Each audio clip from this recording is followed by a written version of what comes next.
우리에게 주시는 하나님의 말씀은 느헤미야 1장 4절 5절 말씀 함께 합독하겠습니다.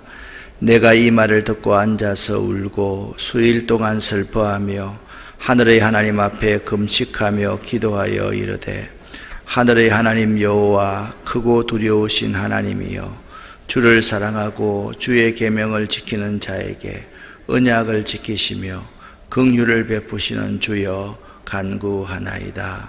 아멘. 느헤미야 1장의 내용은 두 부분으로 나누어져 있습니다. 1절부터 4절까지는 느헤미야가 예루살렘의 형편에 대해서 듣는 이야기가 나오고, 5절부터 11절까지에서는 느헤미야의 기도의 내용이 나옵니다. 어제 여러분과 제가 함께 말씀을 나누면서 느헤미야의 리더십은 독특하다, 느헤미야의 리더십의 특징 6가지를 말씀을 드렸습니다.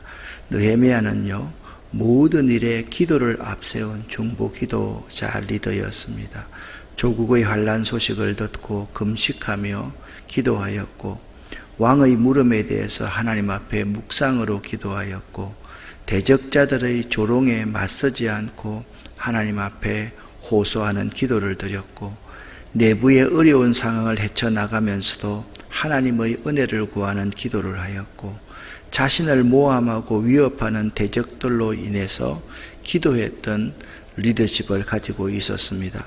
느헤미야의 리더십의 특징은 모든 일에 기도를 앞세운 중보 기도자이고, 조국을 향한 사랑과 열정과 비전을 가진 리더였으며, 자신의 힘이 아닌 하나님의 도우심을 인정한 겸손한 리더였으며, 격려와 사랑으로 동력자를 세워 동력할 줄 아는 리더였으며, 모든 일에 솔선수범한 섬김의 리더였으며, 하나님을 경외하는 마음으로 불의와 죄에 대해서 단호했던 리더였습니다. 오늘 1장에는 첫 번째, 모든 일에 기도를 앞세운 중보 기도자, 그리고 조국을 향한 사랑과 열정과 비전을 가진 느헤미야, 그리고 격려와 사랑으로 동력자들과 함께 중보하는 느헤미야에 대해서 함께 나누게 될 것입니다. 느헤미야가 예루살렘에 매우 큰 관심을 가지고 있었습니다. 느헤미야는 아닥사스다 왕 제20년 기슬러월에 수산궁에 있었는데, 11절 말씀을 보니까 그 수산궁에 있을 때의 느헤미야가 왕의 술관원이었다, 그렇게 말씀하고 있습니다. 이 왕의 술관원이라는 직위는 왕의 생명과 직접적인 관계가 있기 때문에 왕의 두터운 신임을 얻은 사람만이 차지할 수 있었던 높은 지위였습니다.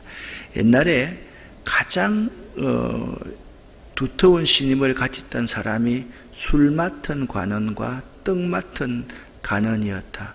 워낙 암살도 많고 연애가 많이 베풀어지던 그러한 시절이었기 때문에 이 떡 맡은 간원과 술 맡은 간원은 매우 두터운 신임, 특별히 떡을 맡은 간원은 매일 밥상을 차려주는 거기 때문에 사실 일상적인 일이었습니다. 그런데 술 맡은 간원은 술을 먹고 나면 그의 정신이 혼미해질 수 있기 때문에 더욱더 암살의 위험이 더 많았습니다. 그래서 하나하나 점검하는데 왕의 두터운 신임이 없으면 차지할 수 없는 자리가 왕의 술 맡은 간원의 자리였음을 알 수가 있습니다. 그런 높은 지위에 있을 때 자기의 형제들 가운데 하나인 하나니가 두 사람과 함께 유다에서 느헤미야에까지 이르렀습니다.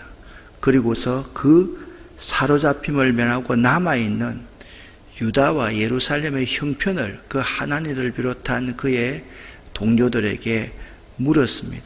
여러분 생각을 한번 해보십시오. 술 맡은 간원이라는 높은 직위임에도 그의 관심사는 두 가지였습니다. 하나님과 백성들의 형편에 대해서 물었던 것, 그리고 할 수 있는 대로 그 어려운 형편에 처해 있는 유다와 예루살렘에 있는 형제들을 돕고자 했던 것이 그의 관심이었습니다. 사실 여러분이 인생을 살면서 잘 알듯이 높은 자리에 있으면서 이러한 관심을 가지기가 결코 쉽지 않습니다. 높은 자리에 있으면요, 낮은 자에 대해서 관심을 갖는 것, 어려운 자에 대한 관심을 갖는 것, 그렇게 쉽지 않습니다. 자기 일이 바쁘기 때문입니다. 그러나 느헤미야는 그들의 사정에 대해서 관심이 있었고 그들을 어떻게 도울까에 관심을 가졌던 진정한 어머니의 가슴을 가지고 있는 신앙이었음을 알 수가 있습니다. 그들이 느헤미야의 물음에 대해서 대답을 합니다. 하나니를 비롯한 사람들이 대답을 하지요. 그 지방 거기에서 큰 환난을 당하고 능욕을 받고 있습니다. 그리고 예루살렘 성은 허물어지고 그 성문들은 불탔다, 그렇게 보고를 합니다. 여러분, 지금 3절의 상황을 잘 한번 생각해 보시기를 바랍니다. 바로 그들이 포로로 귀환에서 일어난 사건이 아닙니다. 1차 포로 귀환 때 총독 스룹바벨을 중심으로 1차 포로 귀환이 일어났습니다. 그로부터 60년의 세월이 지나서 에스라를 비롯한 사람들이 2차 포로 귀환을 합니다. 그리고서 3차 포로 귀환이 이제 느헤미야를 중심으로 3차 포로 귀환이 이루어집니다. 그러니까 지금 포로로 귀환하기 시작한 지 약 73년 정도가 되었습니다. 73년 정도가 된 그런 상황에서 1차적으로 스룹바벨 성전이 건축되었습니다. 그로부터 60년, 70년이 흘렀기 때문에 이 성전의 상태가 매우 좋지 않았던 것을 알 수가 있습니다. 그리고 대적자들이 있는데 그 대적자들의 방해로 말미암아서 그 지방 거기에는 환난을 당했는데 보통 환난을 당한 것이 아니라 큰 환난을 당했다라고 말씀하고 있습니다. 하나님의 백성들이 그들에게서 능욕을 받고 있다, 그렇게 말하고 있는 것입니다. 이러한 상황에 대해서, 이러한 상황을 접한 예레미야가 할 수 있는 일은 기도밖에 없습니다. 예레미야가 이렇게 말합니다. 내가 이 말을 듣고 앉아서 울며 수일 동안 슬퍼하였다 라고 말씀하고 있습니다. 그리고 하늘의 하나님 앞에 금식하며 기도했다. 느헤미야가 예루살렘의 피폐한 상황을 들었을 때 그는 울 수밖에 없었습니다. 무엇으로 울었습니까? 자신의 죄인된 모습 때문에 울 수밖에 없었고, 내 힘으로는 어찌할 수 없는 자신의 연약함에 대해서 울 수밖에 없었고, 70여 년 동안 아무런 변화가 없는 그 성을 보면서 오랜 시간 동안 변하지 않는 자신을 보며 울 수밖에 없었습니다. 그 순간, 그 상황에 대해서 듣는 순간 자신의 내면에 깊은 슬픔이 찾아옵니다.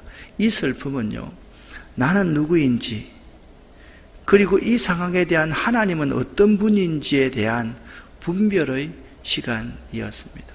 우리에게도 문제가 있을 때 나 자신을 돌아보는 분별의 시간이 필요합니다. 지금 들은 것은 어떤 상황입니까? 유다와 예루살렘의 형편에 대해서 들었습니다. 그런데 느헤미야는 유다와 예루살렘의 형편에 대해서 분별의 시간을 갖는 것이 아니라 자기 스스로에 대해서 되돌아보는 시간을 갖습니다. 내가 이렇게 호요시가고 연락하고 있는데 나에게 하나님은 어떤 분인지에 대해서 분별의 시간을 갖고 있는 모습을 볼 수가 있는 것입니다.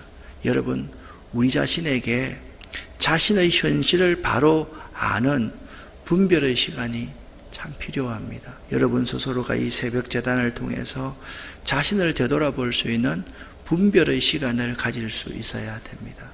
내가 얼마나 연약하고 내가 얼마나 부족한지, 내 힘으로는 연약해서 왜 그 일을 할 수 없는지 나 자신을 하나님 앞에 비추어 보고 나의 부족함과 나의 죄인됨을 고백해야 됩니다.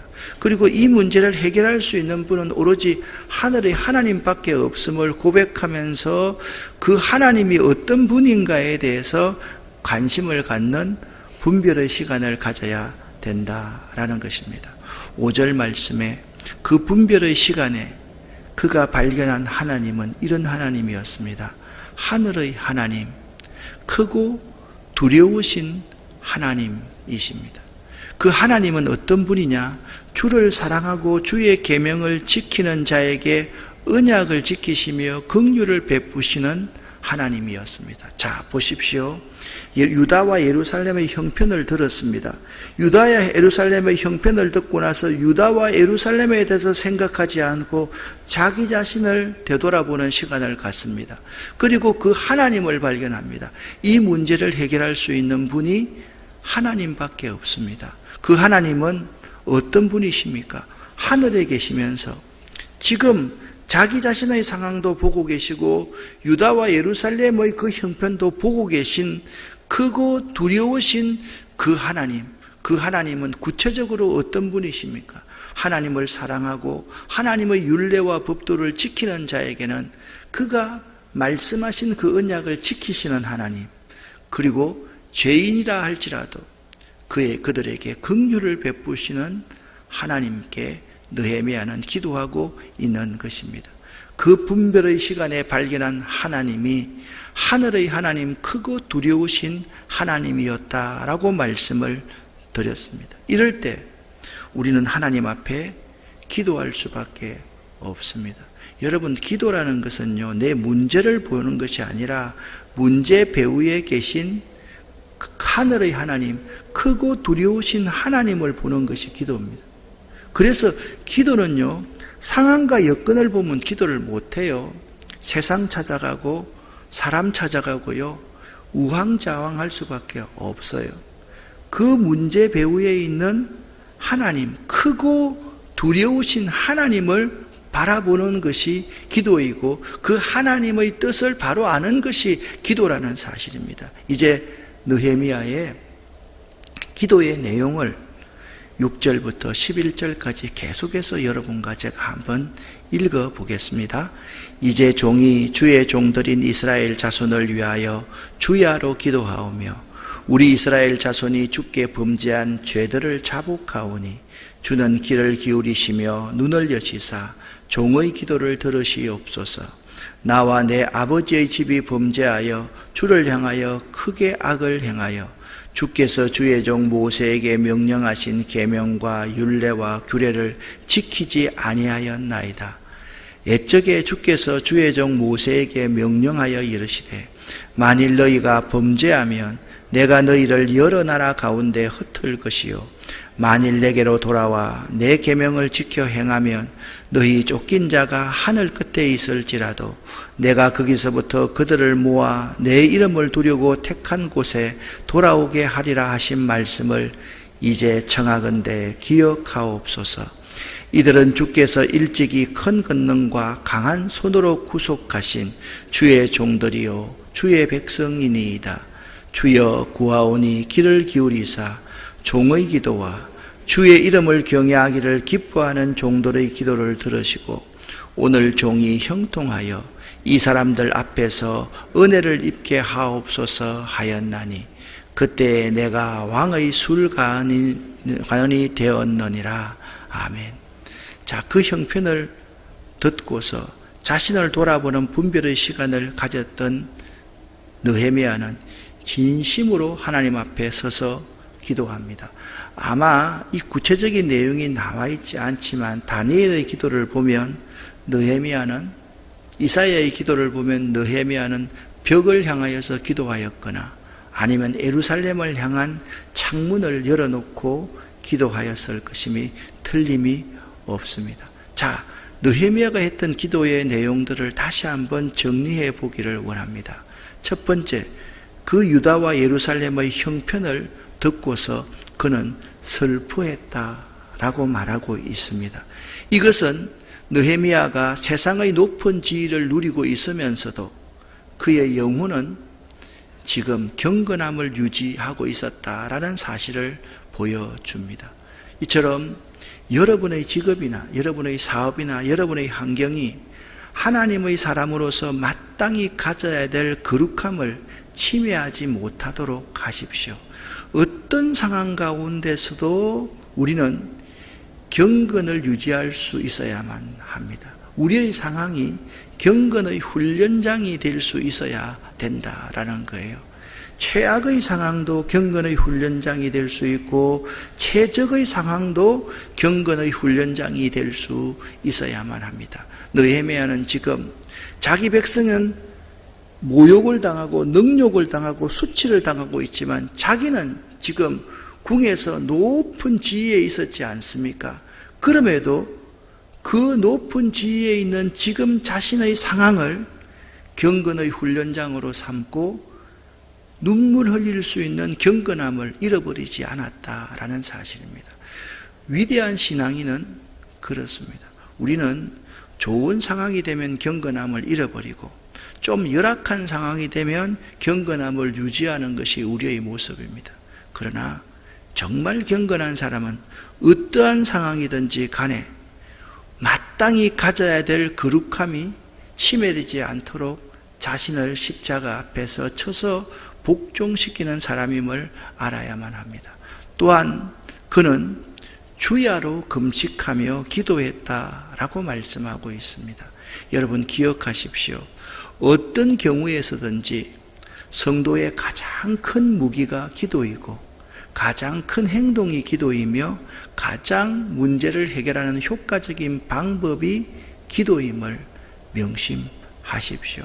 여러분과 제가 가질 수 있는 가장 큰 무기가 기도입니다. 가장 적극적으로 행동할 수 있는 것이 기도입니다.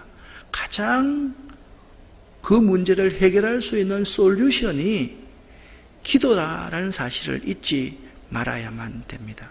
하나님과 그의 일과 형제와 이웃에 대한 관심은 이렇게 기도로 나타나야만 합니다. 내가 누구를 그리스도 이름으로 진심으로 사랑한다라고 할 때 그를 위해서 기도하지 않으면 사랑한다는 말 하지 마세요. 사랑한다는 것은요, 그냥 입으로 그냥 중얼거리는 것이 사랑이 아닙니다. 사랑은요, 그를 위해서 진심으로 관심을 드러내면서 기도하는 것임을 느헤미야는 우리에게 잘 보여주고 있습니다. 또한 느헤미야는 기도하는 것만으로 끝나지 않았습니다. 자신이 힘껏 도울 수 있기를 바랬습니다. 자, 느헤미야의 기도에서 진정한 기도 세 가지를 배울 수가 있습니다. 어떤 문제를 들었을 때, 어떤 문제에 직면하셨을 때 기도하는 사람은 먼저 그 문제를 통해서 다른 사람의 문제를 지적하고 비판하지 말고 자신을 되돌아볼 수 있는 분별의 시간을 가져야만 합니다. 그리고 그 문제를 위해서 기도할 때 하늘의 하나님, 크고 두려우신 하나님의 그 언약, 약속의 말씀을 붙들고 기도해야만 합니다. 그리고 자신이 힘껏 도울 수 있는 방법을 찾아서 실행해야만 합니다. 예를 들면 저는 우리 청년 한 사람이 새롭게 창업을 한다라고 하면 창업을 위해서 기도하자라고 이야기합니다. 그리고 우리 교역자들과 직원들에게 돈 다 나누어 주면서 자, 마스크 사업을 한다. 그러면 마스크 하나부터 10개까지 다 사라. 그리고 거기다가 댓글을 달아라. 그리고 그 마스크를 하고 다녀라. 그러면서 기도가 되는 것이죠. 지금 우리 장로님 한 분이 교통사고를 당해서 입원해 있습니다. 이 장로님은 구제옷을 취급하시는 분이셨는데 사실 저한테는 옷이 많습니다. 그러나 옷 조금 새 것만 있으면 저에게 옷을 갖다 주십니다. 이거 목사님 환경센터 일할 때 입으십시오. 이거 운동할 때 입으십시오. 그래서 지금 제가 그 장로님을 위해서 할 수 있는 가장 큰 기도가 뭐냐? 그 옷을 입고 하루에 2번씩, 3번씩 이 조르성태공원을 도는 겁니다. 그 옷이 나에게는 그 장로님을 향한 행동입니다. 실행하는 것입니다. 이렇게 우리가 기도는요, 설피 우는 것만이 기도가 아니고요. 기도는 그를 위해서 소리 지르는 것만 기도가 아니고 슬피 울며 소리로서 기도하며 도울 수 있는 방법을 구체적으로 찾는 것이 기도임을 알아야만 합니다. 또한 그는요, 하나님께서 자신의 기도를 들으시는 분임을 믿었습니다. 그리고 하나님이 이전에 약속하시고 베풀어 주신 은총, 그 사랑을 기억하셔서 도와주실 것을 믿고 간구하고 있는 모습을 볼 수가 있습니다. 많은 사람들이 하나님을 오해할 때가 참 많습니다. 하나님은 경건한 사람에게 관심이 있습니다 라고 생각을 하십니다. 하나님은 경건한 사람에게 관심이 많습니다. 그런데 하나님은요, 죄인과 연약하여서 자주 넘어지는 사람에게 더 관심이 많으십니다. 하나님은 경건한 사람을 사랑하시고 죄인들, 연약한 자들을 심판하기 위해서 존재하시는 분이 아닙니다. 하나님은 진심으로 죄인이라 할지라도 그를 사랑하시며 그 죄인들을 구원하시기 위해서 자기 자신의 생명까지도 내어놓는 분이 하나님이십니다. 그러므로 우리는 지금 우리가 잘못 살고 있다 할지라도 하나님, 내가 기도하는 것이 염치 없습니다 라고 말할 것이 아니라 그럴 때일수록 하나님 앞에 자신을 세워나갈 수 있어야만 합니다. 11절 말씀을 다시 한번 살펴봅니다. 주여 구하오니 귀를 기울이사 종의 기도와 주의 이름을 경외하기를 기뻐하는 종들의 기도를 들으시고 오늘 종이 형통하기를 원합니다.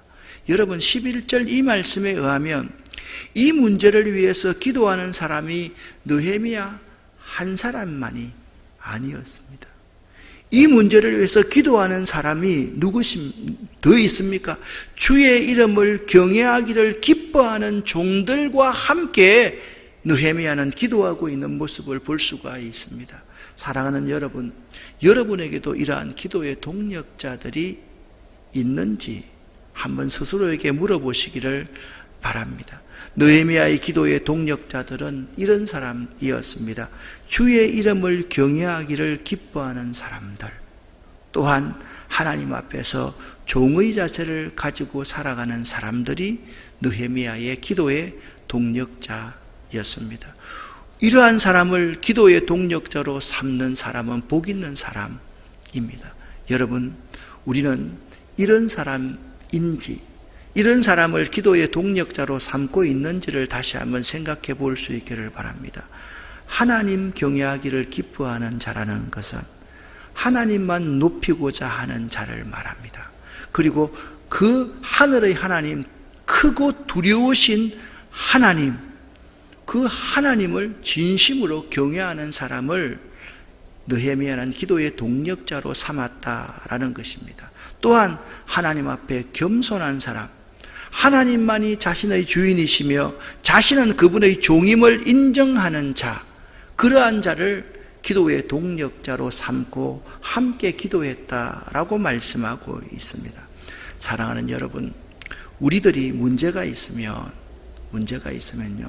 그 문제 앞에 자신을 먼저 되돌아볼 수 있어야만 됩니다.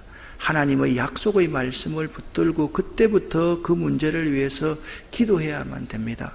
그리고 나서 그 문제를 내가 도울 수 있는 힘껏 도울 수 있어야 되고 하나님께서 응답하실 거라는 확신을 가지고 기도해야만 합니다. 그것만이 끝내서는 안 됩니다. 나만 그 문제를 위해서 기도하는 것이 아니라 하나님 경외하기를 기뻐하는 자, 하나님 앞에 참으로 겸손한 자, 하나님의 종된 모습으로 살아가는 자를 기도의 동력자로 삼고 함께 기도할 수 있는 중보 기도자들이 될 수 있어야만 하는 것입니다. 여러분 주변에 하나님을 높이고 두려워하며 겸손한 신앙인을 동력자로 삼고 함께 그 문제를 위해서 기도하시는 여러분 되시기를 예수 이름으로 간절히 축원합니다. 오늘 저녁 예배 시간에 만나겠습니다. 하나님 아버지 감사합니다. 오늘도 문제 앞에서 자신을 되돌아보며 문제를 위해서 하늘의 하나님, 크고 두려우신 하나님 앞에 주야로 금식하며 기도하는 느헤미야를 배우기를 원합니다. 그리고 어떻게 하면 낮은 사람들, 어려운 사람들을 힘껏 도울까를 행동으로 실천하는 느헤미야, 그 느헤미야의 모습이 우리의 모습이기를 원합니다. 그리고 하나님, 우리에게 기도의 동력자들을 허락하여 주시옵소서. 오늘 이 새벽에 우리들이 기도할 때 하나님, 내가 여기 있다 응답하여 주시고, 우리가 마음을 하나님 앞에 토할 때 하나님, 우리에게 하나님을 보여주시고 하나님의 마음을 보여주시옵소서. 예수 그리스도 이름으로 축복하고 간절히 기도 올립니다. 아멘.